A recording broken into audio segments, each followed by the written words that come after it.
रत्नागिरी शहरापासून अवघ्या 5.5 किलोमीटर अंतरावर असणारा हा रत्नदुर्ग किल्ला पर्यटकांसाठी मुख्य आकर्षणाचा विषय ठरला आहे।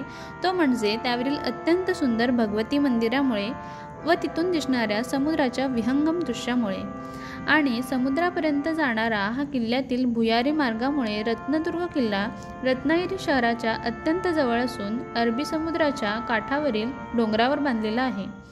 आज आपण हाच रत्नदुर्ग किल्ला बघणार आहोत। किल्ल्याचा आकार घोड्याच्या नाल्यासारखा असून त्याचे क्षेत्रफळ 120 एकर आहे। हा तिन्ही बाजूंनी समुद्राने वेढलेला आहे।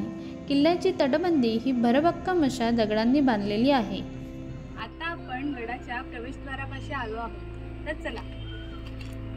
चढता चढता आपण किल्ल्याचा इतिहास पाहू तर या रत्नदुर्गाची बांधणी फार पूर्वी बहमनी काळात झाली।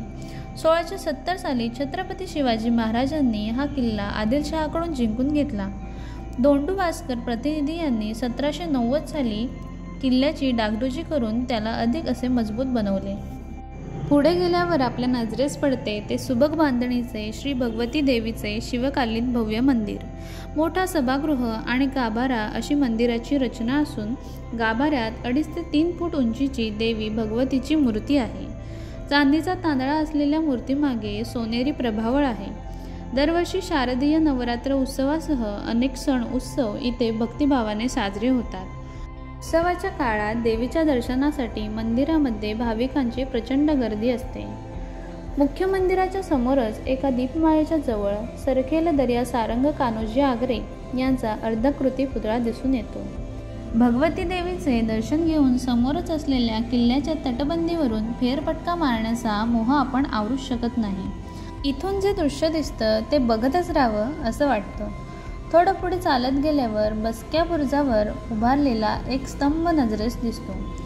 या बुरुजांच्या तिन्ही साईडला खिडक्या आहेत। इथे असलेल्या या खिडक्यांमधून आपण सुंदर असं दृश्य बघू शकतो। किल्ल्याच्या परिसरात आपल्याला छोटी मंदिरे बघायला मिळतील। तसेच इथल्या प्रत्येक बुरुजाला विशिष्ट असे नाव दिलेले आहे आणि इथल्या रम्य वातावरणामुळे आपल्याला फोटो आणि व्हिडिओ काढण्याचा मोह हा होणारच। मी पण इथे खूप फोटोज काढले। थोडा वेळ शांत बसून ते दृश्य पाहिले।